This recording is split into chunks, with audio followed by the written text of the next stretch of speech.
Queremos o teu nome engrandecer e agradecer-te por tua obra em nossas vidas. Confiamos em teu infinito amor, pois só tu és o Deus eterno sobre toda a terra e céu.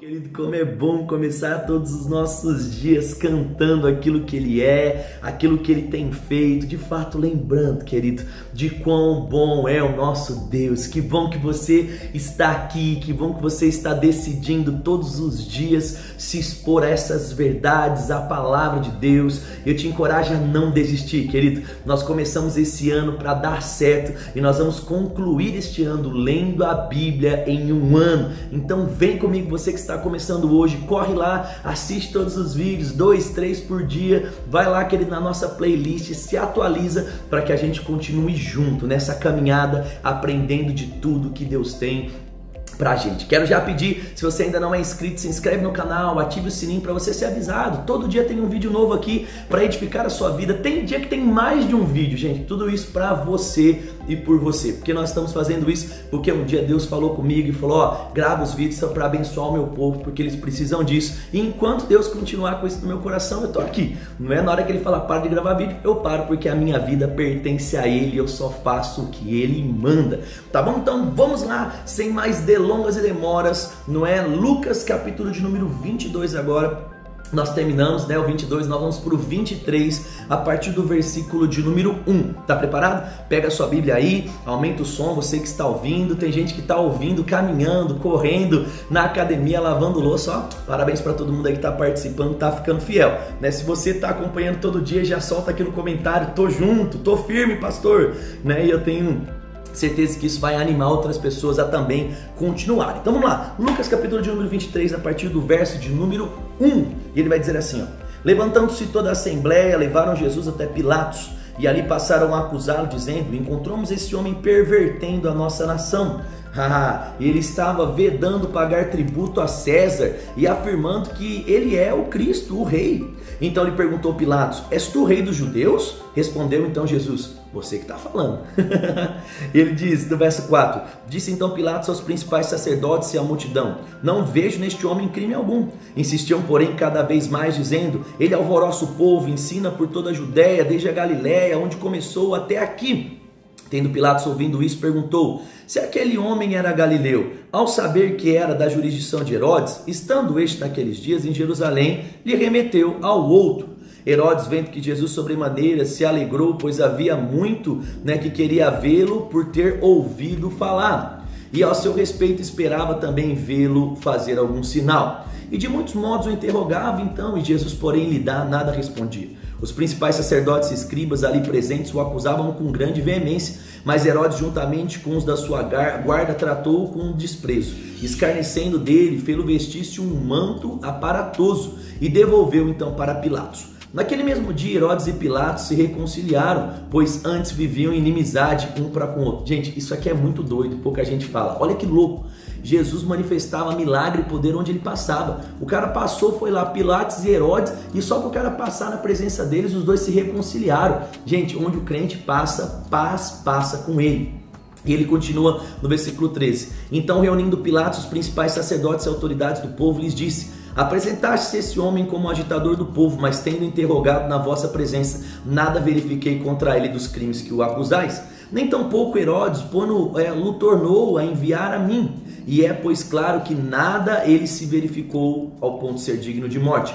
Portanto, após castigá-lo, eu irei soltá-lo. E ele não é forçoso a soltar-lhes um detento por ocasião de... Não, ele era obrigado a soltar um detento por ocasião da festa. Era um costume, né? Ele sempre soltava, colocava alguém em liberdade naquele tempo. Toda a multidão, porém, gritava: fora com este, solta-nos Barrabás. Barrabás estava no cárcere por causa de uma sedição da cidade e também por causa de um homicídio. Olha aí, o cara aí era um assassino.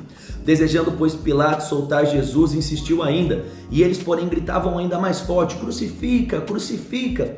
Então, pela terceira vez, lhe perguntou: o que mal esse homem fez a vocês? De fato, nada achei contra ele para condená-lo à morte. Portanto, depois de lhe castigar, eu irei soltá-lo. Mas eles estavam com grandes gritos, pedindo que fosse crucificado, e o seu clamor então prevaleceu. Então Pilatos decidiu atender o seu pedido, soltou aquele que estava encarcerado por causa da sedição e homicídio, a quem lhe pediam. Então Jesus foi interrogado e entregue à vontade deles. Gente, olha que coisa doida. O povo, né? Jesus mesmo vai dizer, né? Eu vim para os meus rejeitaram. Então, o próprio povo de Deus, os próprios judeus, os conhecedores da lei, foram aqueles que se levantaram ao ponto de crucificar Jesus, né? Aqueles que conheciam a verdade, que eram responsáveis, querido, por receber e pregar essa verdade, estavam pegando um caminho errado. E é triste que a gente vê isso acontecendo dentro da igreja de hoje em dia, né? Vamos lá continuar vendo a história de José. O que será que está acontecendo?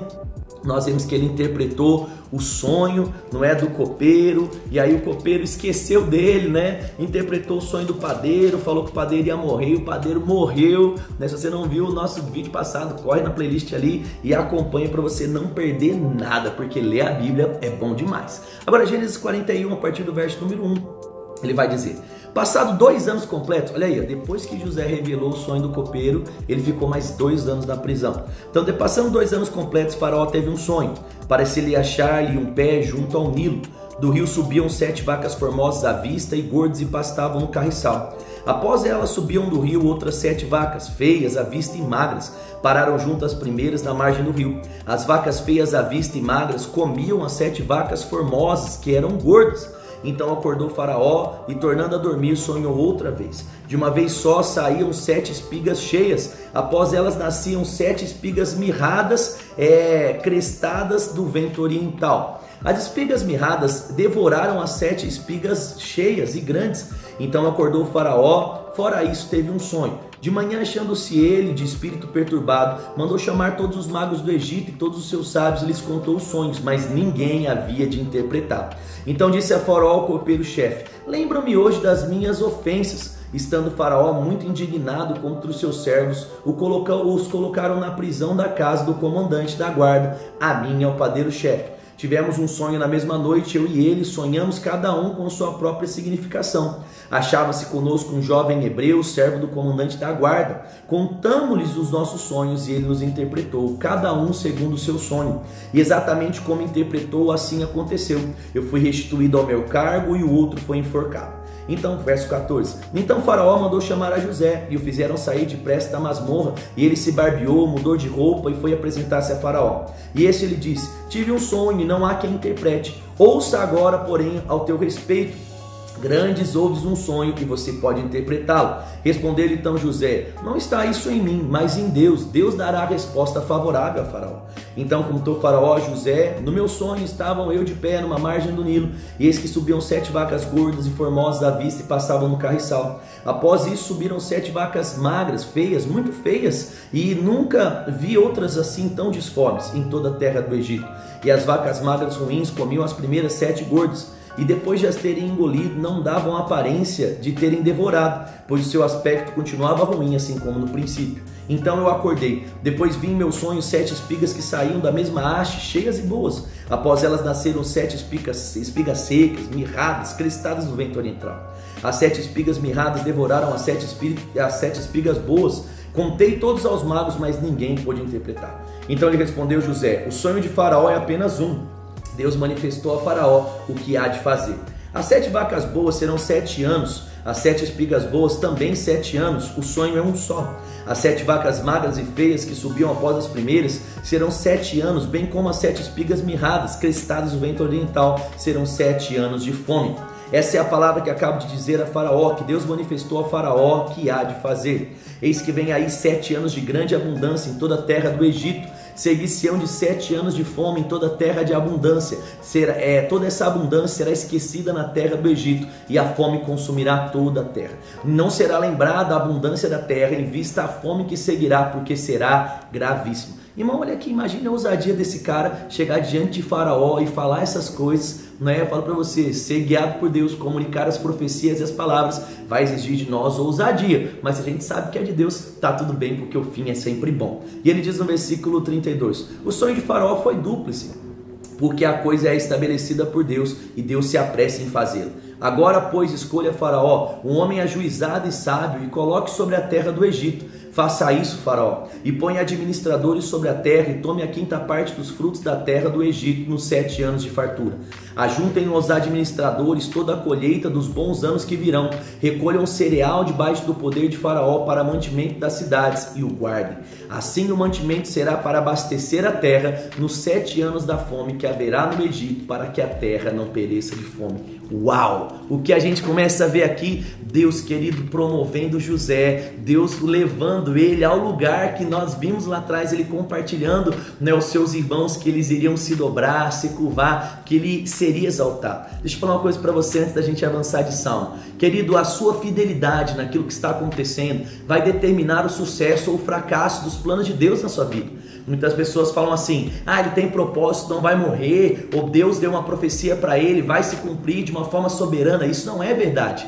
Nós vemos ao longo de toda a Bíblia, querido, que Deus tem planos para todas as pessoas, mas Deus precisa da minha atitude, da sua atitude de fidelidade para que esses planos aconteçam. Seja fiel em cada estação e Deus vai te levar a tudo aquilo que Ele sonhou. Agora, se você for infiel em cada estação, Deus vai se ver barrado de manifestar tudo aquilo que Ele quer na sua vida. Afinal de contas, Ele deu o livre-arbítrio e colocou na sua mão o direito de escolha, tá bom? Então vamos agora lá comigo para Salmos 32, tá no meio da sua Bíblia aí, tá pertinho de Provérbios. Salmo 32, no grande dilema do salmista, né? Onde está tudo ruim, e aí está todo mundo perseguindo, e ele está lá sempre clamando para Deus livrar, e porque ele lembra de Deus na hora da angústia, Deus o fortalece, Deus o livra, tá bom? Vamos lá, Salmos 32, então vamos ver. Ele diz assim, ó, no verso 1, bem-aventurado aquele cuja iniquidade é perdoada e cujo pecado é coberto. Bem-aventurado o homem a quem o Senhor não atribui iniquidade e nem em cujo espírito há dolo. Enquanto calei os meus pecados, envelheceram os meus ossos, pelos meus constantes gemidos todos os dias. Ó, deixa eu falar uma coisa para você, isso aqui é muito importante. Sabe, tem muito crente que vive uma vida, sabe o que é errado, sabe o que tem que mudar, sabe quais são os pecados e não abandona. Gente, ainda que nós não estamos vendo pessoas morrendo como Ananias e Zafira, lembra que o salário do pecado continua sendo a morte. Talvez não uma morte como um raio fulminante caindo na cabeça, mas a morte na ideia de tornar infrutíferas as suas vidas. Sabe, abandona hoje o pecado, irmão, para aquilo que você fazia antes e agora você é crente, você não deve fazer mais, porque pecado não traz coisa boa para a nossa vida. Tá bom? E ele diz no verso 4 agora, porque a tua mão pesava todo dia e noite sobre mim, e o meu vigor se tornou sequidão de estio. Confessei-te o meu pecado e a minha iniquidade não mais ocultei. Disse, confessarei ao Senhor as minhas transgressões, e tu perdoaste a minha iniquidade do meu pecado. Sendo assim, todo homem piedoso te fará súplicas, e em tempo todo poderá encontrar-te. Com efeito, quando transbordarem muitas águas, não atingirão. Tu és o meu escudo e tu me preservaste na tribulação. Em cercas me alegrastes cantos de livramento. Instruir-te-ei e te ensinarei o caminho que deves seguir, e sobre as minhas vistas te darei conselho. Não sejais como o cavalo ou como a mula, que sem entendimento, os quais com um freio e cabestro são dominados, ou de outra sorte não se obedece. E o que ele está falando aqui, você já sabe, irmão, ouve, reconhece, abandona o pecado, ouve a voz do Senhor.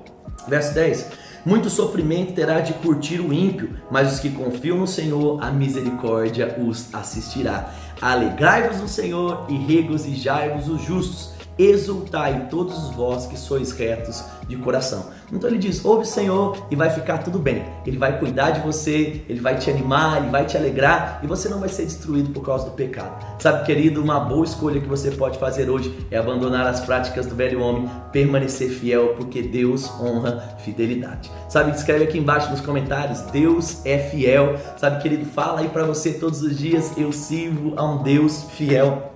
E você, uma vez convencido disso, vai desfrutar dos resultados da fidelidade do bom Deus. Gente, quanta coisa linda, eu fico animado para essas verdades. Você fica animado também? Eu tenho certeza que sim. Então eu quero orar por você nesse dia. Pai, eu quero, no nome de Jesus, mais uma vez colocar a vida de cada um dos meus irmãos diante do Senhor. E eu declaro mesmo, Pai, essa palavra fortalecendo cada um de nós. Eu oro para que essa palavra nos alimente, nos nutra, para que nós possamos viver tudo aquilo que o Senhor tem. Pai, capacita mesmo cada homem e mulher quer, a agir de forma sábia, como nós temos visto aqui, abandonando o pecado, vivendo uma vida consagrada ao Senhor, que tudo aquilo que o Senhor preparou, de fato, aconteça. Consagramos a nossa casa, consagramos os nossos dias, consagramos os nossos filhos, consagramos os nossos sonhos, afinal de contas, Pai, tudo é seu. Eu oro e te agradeço, Pai, por tudo que o Senhor tem feito, mas ainda vai fazer na vida de cada um dos meus irmãos, Pai, no nome de Jesus. Amém. Amém, querido. Continue sendo fiel. Crie expectativa no seu coração acerca da fidelidade de Deus.